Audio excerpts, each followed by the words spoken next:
The most striking truth about the psychological vampire is this: they don't take your energy by force. They take it because you feel this biological, almost social compulsion to just give it to them. You know, we generally assume that a parasite would be obvious. You'd see the theft, you'd feel the cruelty, but the reality is so much more subtle. Have you ever asked yourself why supporting a friend often leaves you feeling like a hollowed-out shell while they remain perpetually unchanged? This right here is the core paradox. It's that moment your best qualities, things like empathy and compassion, are literally used to fuel someone else's internal chaos. So let's dive into that. We're going to start with what's called the empathy paradox. It's this completely counterintuitive idea that your greatest strengths, your ability to care, to listen, to help, are the very things that can be systematically turned against you. Now, this isn't about you having a weakness at all. In fact, it's the exact opposite. This dynamic specifically targets people with high empathy because of their strength. Your ability to feel what others are feeling makes you a super potent source of emotional regulation for people who just can't regulate themselves. And that brings us to the big question for this whole explainer. And I want you to really think about someone specific here, an interaction you've had. Why does supporting a friend, which should feel good, right? Why does it sometimes leave you with this gross emotional hangover? You feel exhausted, you're irritable, maybe even a little resentful. It's like an IV bag has been hooked up directly to your soul. And what's worse is that after all that giving, they're in the exact same spot with the exact same problems. Let me tell you, that feeling, it is not an accident. It's a symptom of a very specific and predictable system. So today, that's what we're going to do. We're going to map out the architecture of emotional extraction. We're going to break down how the victim archetype can paradoxically become one of the most effective predators in a person's life. Now, it's really crucial to get this. This isn't usually about someone being a consciously evil person. We're not talking about cartoon villains here. We're talking about a deeply ingrained survival pattern where a person learns to sustain themselves, not on food and water, but on the emotional and psychological resources of other people. To really get this, we've got to move past those vague feelings of being tired and actually give this thing a clinical name. And that brings us to our next section, where we define what's really happening on a psychological level. Because once you can name a pattern, you can start to see it clearly. And when you can see it, that's when you can start to dismantle its power over you. Okay, so the term for this is affective hijacking. This is a documented cognitive shift where one person basically outsources their own emotional regulation to someone else. Think about it. Emotional regulation is our ability to manage our own internal world, to soothe our own anxiety, to process our own anger. It's a fundamental adult skill. The psychological vampire either can't or won't do this for themselves, so what do? They hijacked your nervous system to do it for them. They are, in a very real sense, living off your emotional energy just to keep themselves stable. And what's so powerful about looking at it this way is how clearly it shows the difference between a healthy relationship and a parasitic one. In mutual support, the energy is reciprocal, right? You talk, I talk. We both listen, we both walk away feeling a little lighter, we both grow. But in resource extraction, that energy flows strictly one way. You are constantly being depleted just to maintain the other person. And look at that last row. It's the most important one. Mutual support leads to resolution. Things get better. Resource extraction requires that the problem never gets solved. Its goal is to maintain instability because that instability guarantees a continued flow of your energy. So how does this whole hijacking thing even happen? Well, it finds a foothold in two incredibly common and often praised belief patterns. First up, you've got the savior trap. This is that little voice that whispers, "I'm the only one who really gets them," or "If I don't help them, who will?" And of course, they reinforce this by saying things like, "You're the only one I can talk to." It makes you feel uniquely responsible. And then there's the guilt trap. This is that gut-wrenching feeling that setting a simple boundary, like saying, "Hey, I only have 10 minutes to talk," feels like you're committing an act of betrayal. Your sense of duty gets all tangled up with their demands, and it feels impossible to say no.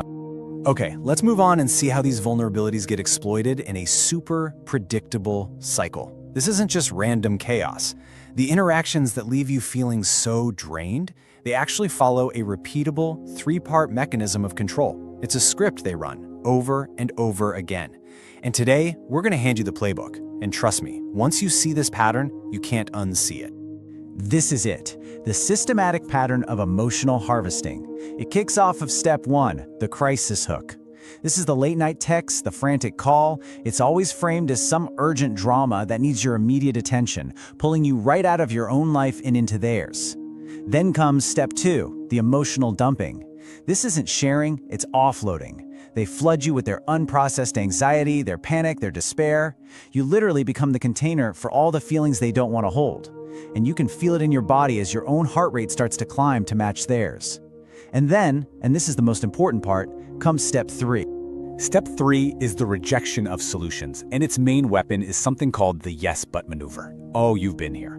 You offer practical advice. Have you tried talking to your boss? And they'll reply, yes, but she wouldn't understand. You suggest, okay, well, what about updating your resume? They say, yes, but I'm just too exhausted. Every single solution you offer is met with a reason it won't work. So here's the crucial takeaway. They are not looking for a solution. They're looking for your continued engagement. Every yes but is designed to defeat your help, exhaust you, and prove that their problem is uniquely unsolvable, which of course justifies their need for your endless attention.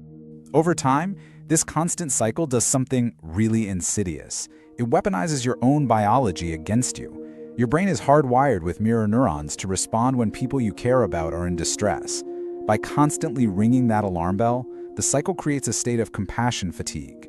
And this isn't just about being tired. It's a state of chronic emotional and physical exhaustion where your own needs start to feel totally trivial. Their drama starts to colonize your mental real estate, and you begin to feel like managing their life is your primary job. So, we've seen the how, that 3-step cycle, but what about the why? Why does this dynamic even exist? To get that, we have to look under the hood at the core motivation driving both people in this toxic dance, and it all comes down to a concept called regulation through proxy. And this illustrates the interlocking system perfectly. It's like a lock and a key. The psychological vampire has a core need for, well, regulation through proxy. Put simply, if they can make you feel their panic, then they don't have to feel it anymore. It's like an emotional game of hot potato and you're always the one left holding it. But on the other side, the target has a matching vulnerability, a deep-seated need for competence. Maybe you were trained since you were a kid to get your self-worth from being useful, from being the fixer. Your whole identity is wrapped up in your ability to help. And these two needs, the need to offload emotion and the need to absorb it to feel worthy, they lock together perfectly to create this self-perpetuating, draining system. The invisible mechanism that makes all this emotional transfer possible is a process called projective identification. It's a step beyond just catching someone's mood, like when someone yawns and you yawn. This is way more targeted. It's a 2-part psychological move. First, they project a feeling they can't stand, like helplessness or rage, onto you. Then, through their behavior, they subtly provoke you until you identify with that feeling and actually start to feel it yourself. In short, they make you feel their anxiety for them so they can get a moment of relief. It's an unconscious trick, but it's a highly effective way for them to manage their internal chaos by creating it in you. Okay, we've done the diagnosis. We get the what, the how, and the why. Now for the most important part, the prescription. How do you reclaim your psychological territory and protect your energy? This brings us to what I call the sovereignty protocol. And this isn't about being cruel, it's about being clear. It's a simple 2-step protocol. Step 1 is the energy audit. This is a huge shift in perspective. You've got to start seeing your exhaustion not as a personal failure, but as data, cold, hard data. After every single interaction with this person, ask yourself one simple question. Do I feel better or worse right now? Energized or drained? The data will tell you the truth.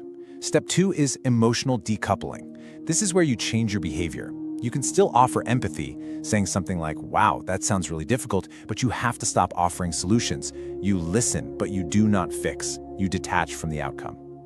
Now, for more intense situations, there's something called the gray rock method.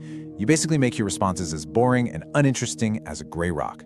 Short, factual answers, no emotional engagement. The vampire, who's looking for a rich, emotional meal, will eventually get bored and go find another restaurant. To really adopt this protocol, you need a new internal mantra, a complete and necessary boundary. And I want you to really let this one sink in. I can care about you without carrying you. This sentence, this is the key. It separates compassion from codependency. Caring is wishing someone well.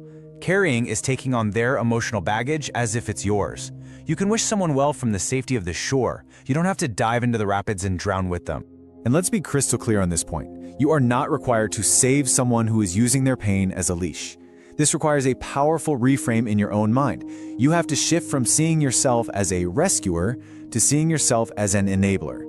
As long as you are their 24/7 emotional support system, you are actually preventing them from developing their own coping skills. Your help is keeping them stuck. When you realize that stepping back isn't an act of abandonment, but actually an act of faith in their ability to learn to stand on their own 2 feet, the guilt just starts to melt away. And that brings us to our final and most important section, the core philosophical takeaway from all of this. Once you start to break the cycle, you need a new guiding principle to live by. And that principle is profoundly simple. Your assignment is you. The single biggest lesson to learn from these draining relationships is this: empathy without boundaries is not a virtue. It is a slow form of self-destruction. Your compassion is a precious and finite resource. It's not some infinite well you can draw from. A boundary isn't a wall to keep people out. It's a filter. It's designed to protect your ability to care, so that when you do give, it's from a place of fullness, not deficit. This is another critical distinction that will absolutely change your relationships forever. You are responsible to people, to be kind, to be honest, to treat them with respect, but you are not responsible for them, not for their happiness, not for their choices, and definitely not for managing their emotional state. That is their work and their work alone. Being responsible to your friend might mean listening for 15 minutes. Being responsible for them means spending 3 hours on the phone solving their crisis and then lying awake all night drowning in their anxiety. You finally break the cycle the moment you truly internalize this truth. Their manufactured emergency is not your life's assignment. Your mental, your emotional, your spiritual energy, that is all private territory. You have every right to put up a no trespassing sign. You get to decide who gets access. You are allowed to be unavailable to anyone who treats your soul like an all-you-can-eat emotional buffet.